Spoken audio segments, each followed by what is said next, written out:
Okay, so now we're going to look at the theta method, which you can think of as a generalization of the Euler and the trapezoidal rule.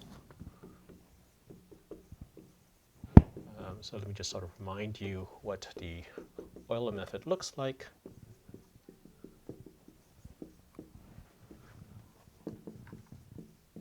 And the trapezoidal rule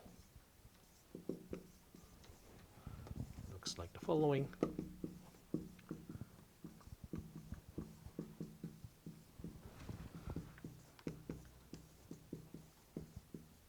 Okay, so you can think of generalizing this by seeing that in general you have right-hand sides which involve evaluating the vector field at the left endpoint and the right endpoint, and that you're taking some sort of convex combination of the two. So the theta method looks like the following. Yn plus 1 is Yn plus h times a convex combination of the vector fields at Yn and Yn plus 1.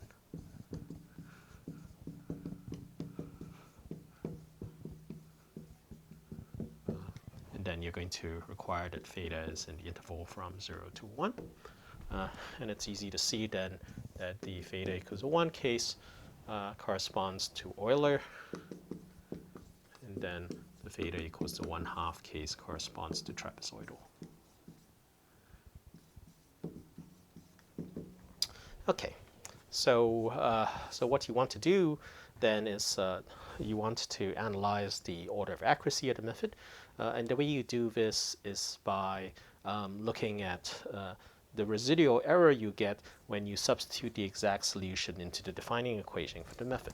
Okay, so the defining equation for the method is that Yn plus 1 minus Yn plus h theta f of Yn plus 1 minus theta f of Yn plus 1, right, is equal to 0. Okay, and so you can ask, well, what happens if you were instead to substitute the exact solution into this? So that's y at tn plus 1 minus y at tn plus h theta f evaluated at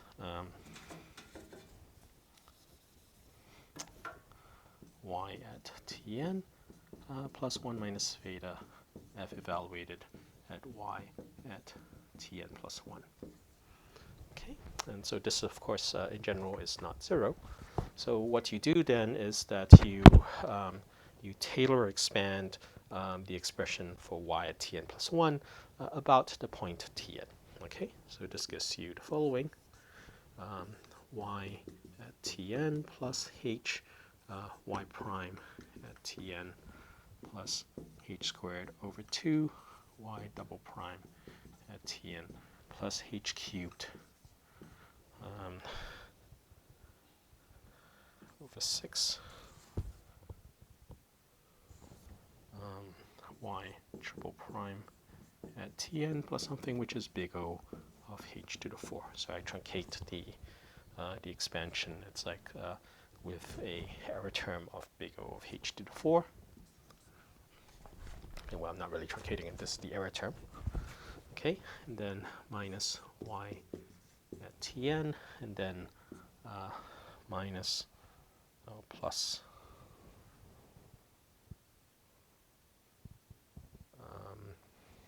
I'm sorry, that's a minus sign here, and it's a minus sign here as well.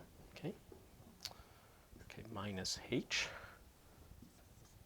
theta, and then f at y at tn is nothing more than y prime at tn, and then I can do a similar Taylor expansion for y prime at tn plus 1. So this is 1 minus theta. Okay, multiplied into y prime at tn plus y double prime at tn with a factor of h outside. Okay, plus a h squared over 2 y triple prime at tn. Okay, and then the question is, how far do you take the expansion out? and you want it to be consistent with what you've done. It's like with the first term. So I have a leading sort of error term here of big O h to the 4. But you recall there's a factor of h outside, so all I need to do is to do this expansion to order h cubed. Okay, so the error term is big O of h cubed here. And then when you multiply it by h, it's like it will be consistent with the first term. All right, so let's look at this. You'll see that ytn shows up in sort of a plus and minus version, so that term cancels out. The next term is the term which is linear in h, which has a y prime tn term, but there's a minus h theta y prime tn and a minus h 1 minus theta y prime tn. So these two terms add up to give me a minus h y prime tn term. So this term cancels out with this piece and this piece. So the first non-trivial term then is the order h cubed term. It's like which involves y double prime. Okay, so there's a 1/2 h cubed y double prime term, and then there's a minus h 1 minus theta h y double prime tn term. Okay, so when you put those two things together, you get theta minus 1/2, right? H squared y double prime of tn. Okay, and then let's go one step further and look at the h cubed term. Okay, and the h cubed term looks like 1/2 theta minus 1/3 h cubed y triple prime at tn, and then whatever's left over is big O of h to the 4. Okay, so from this, it's like you can conclude a few things. When theta is equal to 1/2, right? When theta equals to 1/2, right? The local error term. Okay, so this thing here is the local error. Okay, so the local error, truncation error term is big O of h cubed, because this term vanishes, and the leading order term is this order h cubed term, right, which is big O of h to the p plus 1, where p is the order of the method. So this tells you that p is equal to 2 when theta equals to 1/2. And again, the theta equals 1/2 case corresponds to the trapezoidal rule, and this recovers the observation that the trapezoidal rule is second order accurate. Okay, so trapezoidal is second order. And then for any other theta not equal to 1/2, local error looks like big O of h squared. And you want to think of this as big O of h to the p plus 1, which means that p is equal to 1, which means that all the other theta methods for theta not equal to 1/2, and in particular the Euler method, is first order accurate.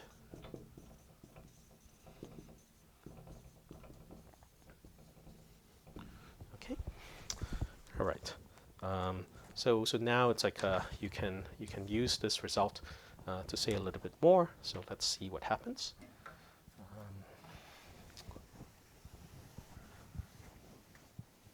Okay, so let me just try to write down some of the stuff we have before.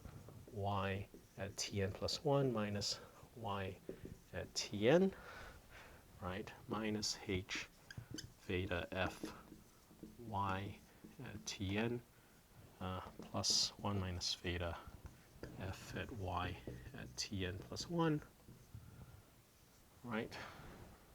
This thing is equal to, so there are two cases corresponding to theta equals to 1/2 and theta not equals to 1/2. So let me just write this down. So this is equal to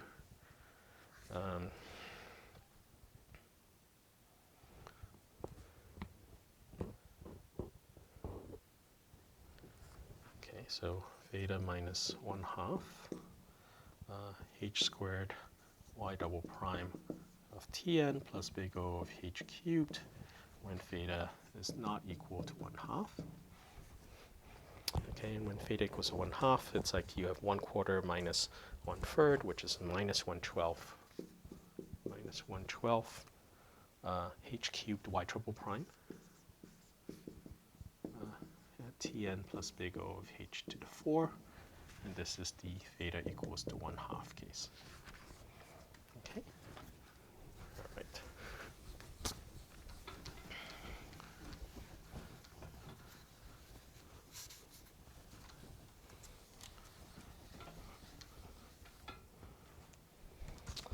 Okay, and then I'm going to compare this to the defining equation for the theta method, which is yn plus 1, right, minus yn minus h theta f at yn plus 1 minus theta f at yn plus 1, okay, is equal to 0. So I can subtract these two things off from each other to write down the error term. So the error at the nth plus first stage, right, is equal to the error at the nth stage plus theta h f evaluated at okay. So I'm going to write this. It's like in terms of this yn plus 1 term. Okay. So this is y of Tn plus the error at the nth stage, right, minus f evaluated at y at Tn. Okay. And then there's a 1 minus theta times h f evaluated at y at Tn plus 1 plus the error at the n plus first stage minus f evaluated at y at Tn plus 1. Okay, and then of course there's this truncation error term here. Okay, and so you have to look at two cases: minus 1/2 h cubed y triple prime at Tn plus big O of h to the 4 when theta is equal to 1/2, and then plus theta minus 1/2 h squared y double prime at Tn plus big O of h cubed when theta is not equal to 1/2. So what you can do now is that you would like to basically express en plus 1, it's like which is the unknown, in terms of everything else you have here. And so you can apply, so you want to consider sort of en plus 1 as the unknown. Okay, and it turns out that what you can do is that you can apply the implicit function theorem. Okay, so I'm going to apply implicit function theorem. And I can do this because I'm going to assume that f is real analytic. So assume f is analytic. Okay, and then for sufficiently small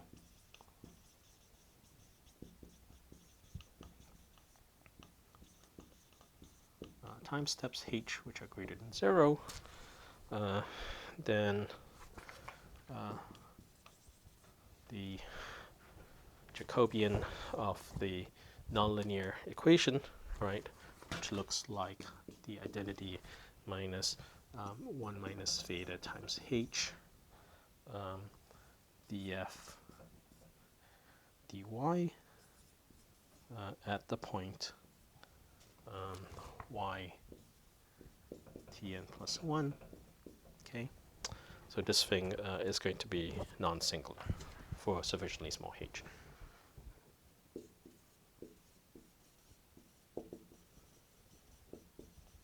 Okay, so you can then apply the implicit function theorem, and then what ends up happening is that you get the following.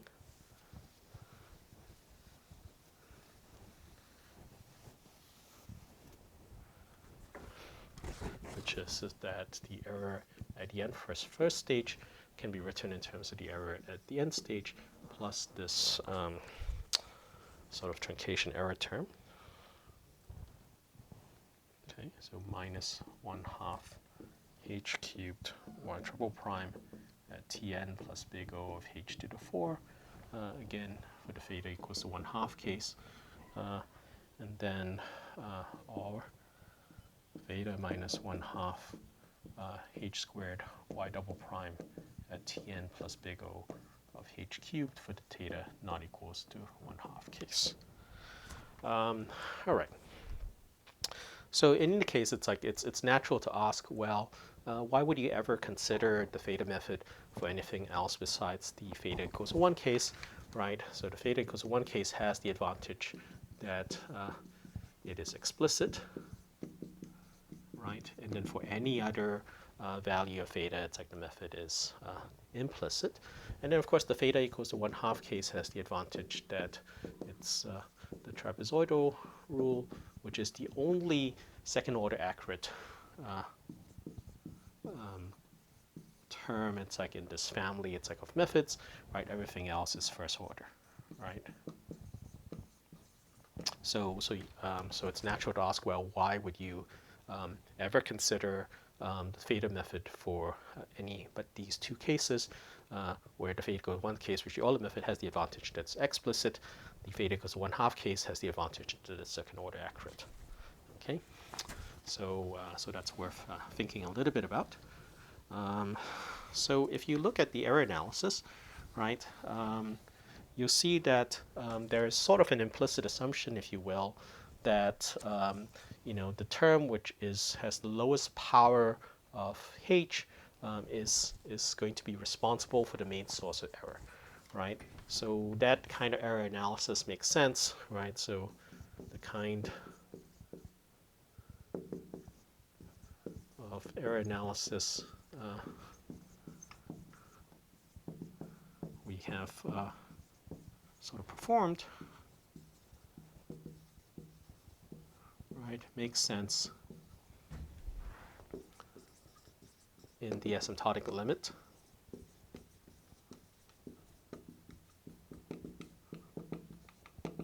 where h is going to 0. Okay, but if h is, you know, small but not extremely small, then it's not immediately apparent that you know, this term, which is h cubed but involves the third derivative, is necessarily going to be dominated by the h squared second derivative term. And the reason for this is because imagine y of t, which is the exact solution, is highly isolatory.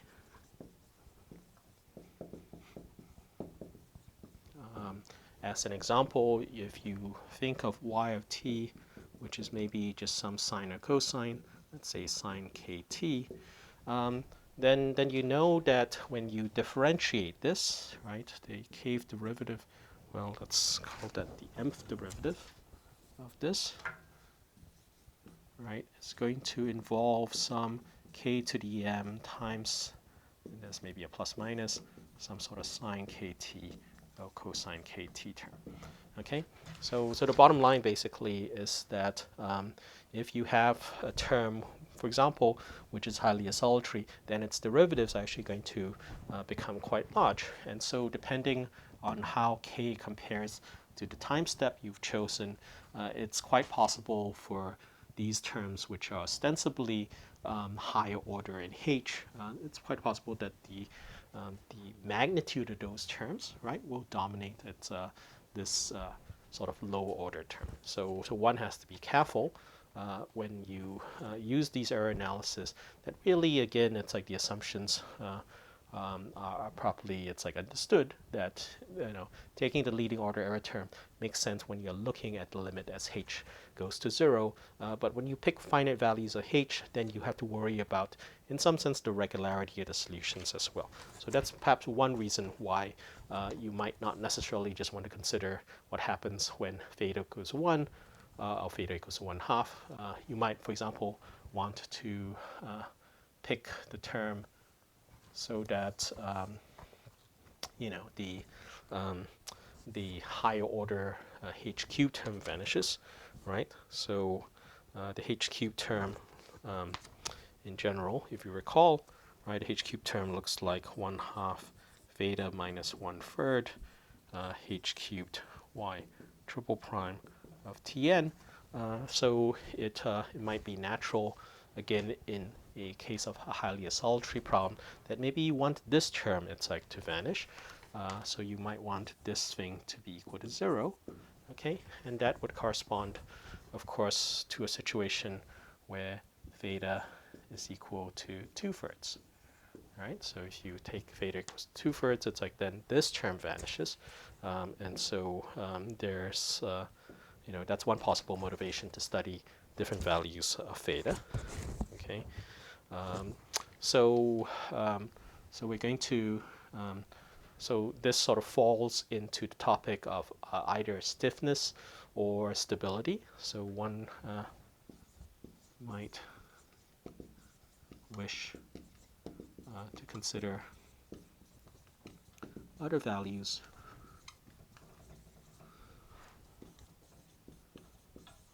of theta besides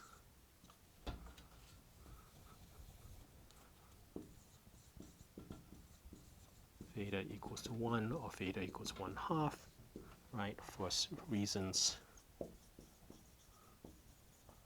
of stability, which is a concept which we'll introduce later, or maybe when sort of applied, or when applied to either stiff or highly isolatory problems.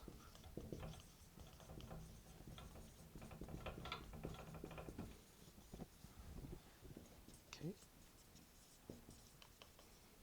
All right. So those are again things to keep in mind, and we'll explore these issues as the quarter progresses.